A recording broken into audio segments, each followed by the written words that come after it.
I'm excited for this one. This is a tutorial that I don't really see a lot of people doing, man. MC Barber's always doing scissor cut tutorials, which is really dope. He's a great option for that. But I wanted to show you guys a scissor cut. This is gonna be all scissors on the sides, scissors on the top, and then we're gonna do a taper on the sides and the back. So here I'm doing what they call cross graduation. It's kind of like a diagonal cross section, just like I'm doing like this. And then I'm grabbing that hair, and this will pretty much be a traveling guideline all the way through. But you gotta stay diagonal, right? You gotta keep those partings pretty much symmetrical with one another. And what happens is by cutting it this way, it'll have really nice flow in that direction, cutting it in the direction that you want it to lay. So you'll see in the finished product, man, they call this flow. My man got flow. So at the end of this cut, he's gonna have flow. Alright,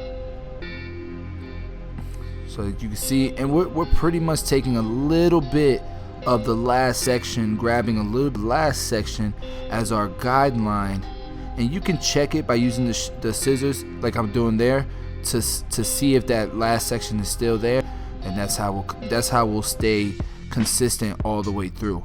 And then we can cross check it by doing horizontal partings, and you can see as I was doing that, it's pretty damn close. Like here I'm just being OCD.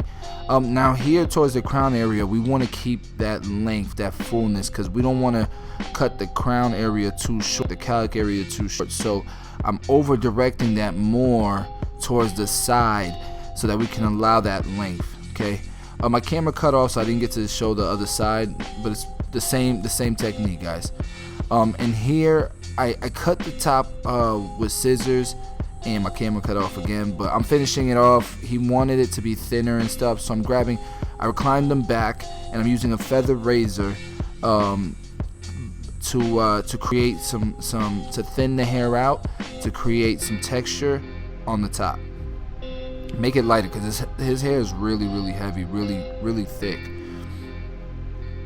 All right,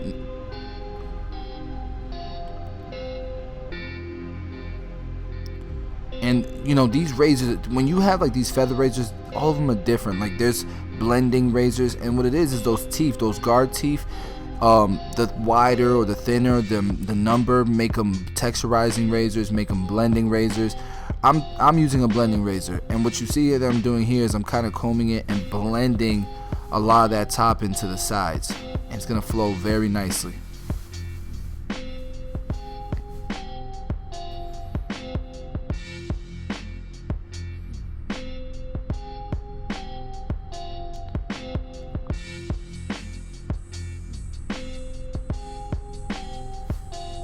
Alright, we'll start using our blow dryer, using a nice vent brush, and you'll start to see the flow that I'm talking, the texture and the flow going.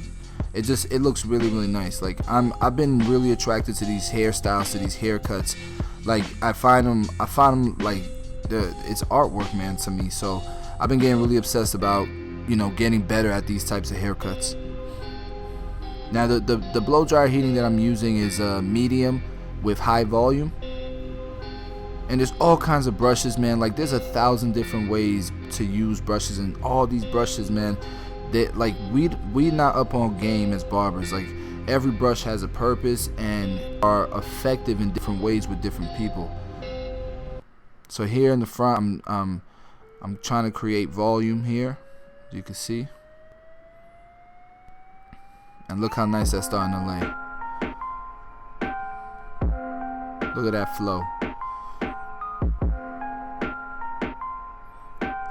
Okay, so he wants to keep a lot of his edge, his lines, so we're gonna try to keep a ghost line there while still giving him a taper that's gonna last. So we'll start off balding him out, and the same steps pretty much. The blade open, blend that line out. Right, you can start off open and go down. You can go close, go up, and open the lever as needed.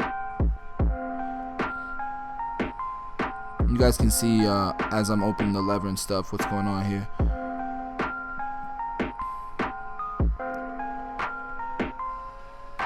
Okay, the next step is the one open.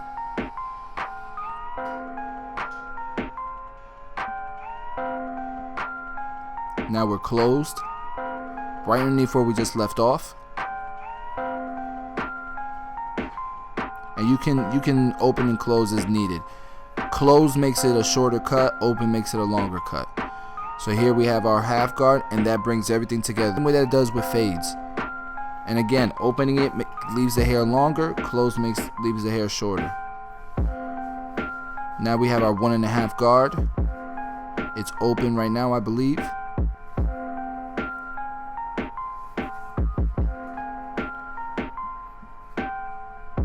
You guys can see the taper's already coming together. Now that it's closed, this takes like 2 minutes. Once you have your system down pat and you feel comfortable. Alright, so this is our number 2.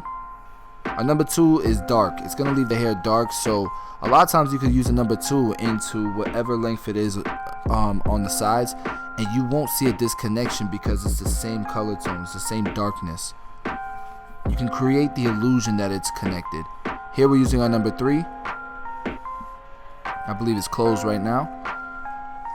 And I'll use the 3 behind the ears and around the occipital bone as well, just to make it feel like it's all part of the same haircut. We want the sides to kind of look like belongs with the back.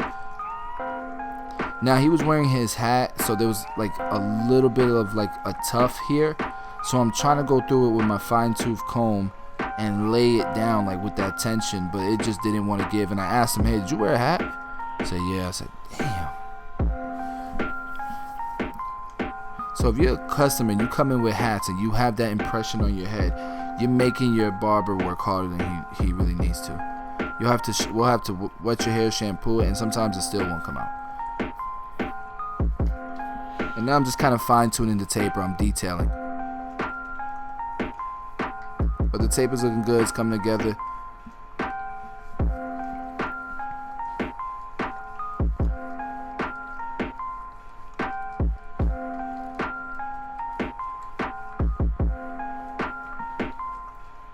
Alright, and the ghost line, you can already see the ghost line, and we're just lining it up with the trimmer. So when we use the razor, we really know it's going to pop.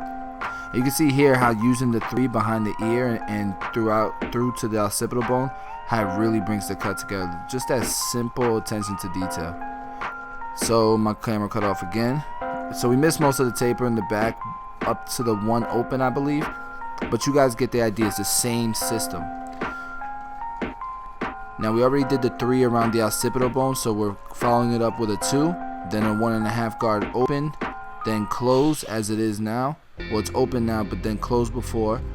And then to marry it all together, if there's still a little bit of darkness, we'll use probably our 1 open or 1 closed. You got to kind of play with the lever as needed, because everybody's different. You got to customize the cut to make it work for this individual.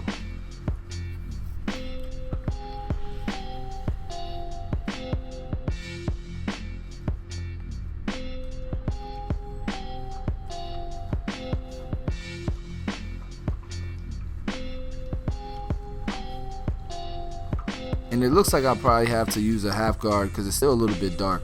Yep, I put the half guard on there. It's funny how I'm able to before I make that move. It's funny how I'm able to already know like what I'm gonna need to take that out, and that comes with experience and education, guys.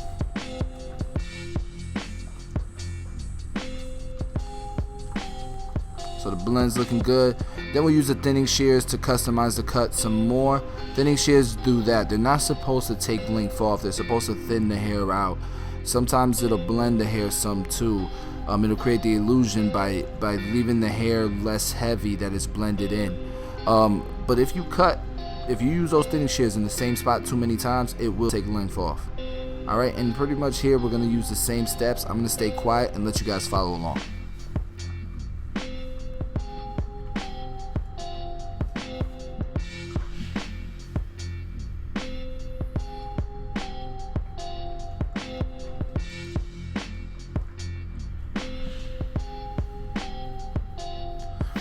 It was real quick. It was funny because I'm at Barber right now recording this. gotta be working, always gotta be taking advantage of your time, right? But I'm doing this voiceover, and I heard somebody just walking by the class say, if you spend $250 or less, if the scissors are $250 or less, don't waste your money. It's not gonna be good quality. But at the same time, he mentioned that the top quality Japanese steels are Damascus, which is true, then VG10, which is true, and then 440C shears, which is true. The issue is that pricing does not tell whether a shear is good quality or not. Here's what people need to understand. A company like Samvia has to charge more for their products because they have a lot of employees, they have more overhead, they have more expenses, so they have to charge those prices. Then you have some smaller companies who literally are sourcing these blades, and they might have 10 employees. I mean, I'm sorry, but the cost between $1 million, like ordering 10,000 scissors to 3,000 scissors, isn't gonna make or break the overall price. It's the overhead. So I don't know if that's true. Samvia that's charging $250 for 440C shears, it doesn't mean that their quality shears are better than somebody who's charging $125. If they're 440C, then they're pretty close. I just thought I'd drop that bar real quick.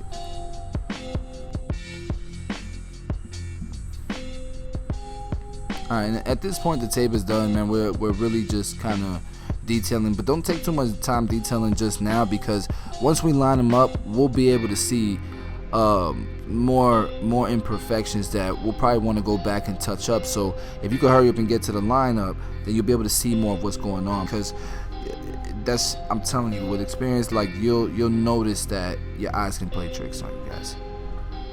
Alright, and the C cup is coming in strong. I feel like that ghost line is really popping right now. And we still haven't even put the razor blade on it, so I'm loving the way the cut's coming up.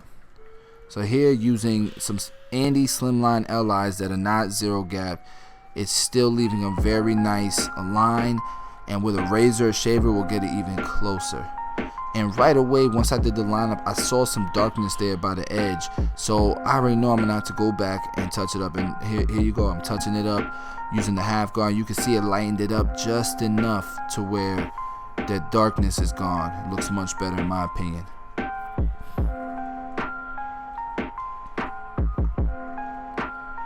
And guys, like I just started learning scissor cuts like a year ago. I started taking continued education like Josh LaMonica, Sid Sotung, Andrew does hair, and Sid, I apologize if I pronounce your name wrong, but I bought these DVDs to Vidal Sassoon. I want to take the Tony and Guy class, but like that's what it takes, man. And like, yeah, you can learn on your own through experience, barber school, watching YouTube videos, but you can speed up the process by investing in yourself, right?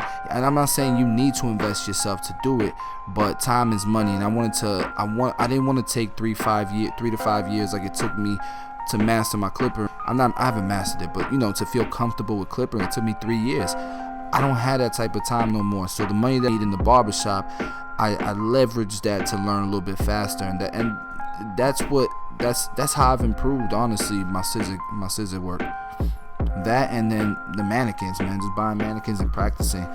So I hope you guys are seeing improvement in my shear work, in my scissor work, man. You guys keep me motivated and push me to continue to grow, and then in turn I try to motivate you guys to do the same. So here we're using Tomb 45 shave gel and the Tomb 45 razor. You get it at tomb45.com, of course. And you guys can see it's just making the cut pop even more. And I'm super excited, man, to announce to you guys that we have hairstyling pucks now. We have Indestructible, which is our matte clay. We have Victory, which is our fiber.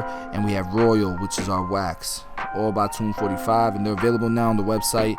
And here I'm using Indestructible. It's our matte clay. It has a 5-star hold and a 0-star shine. So there's no shine, it's matte.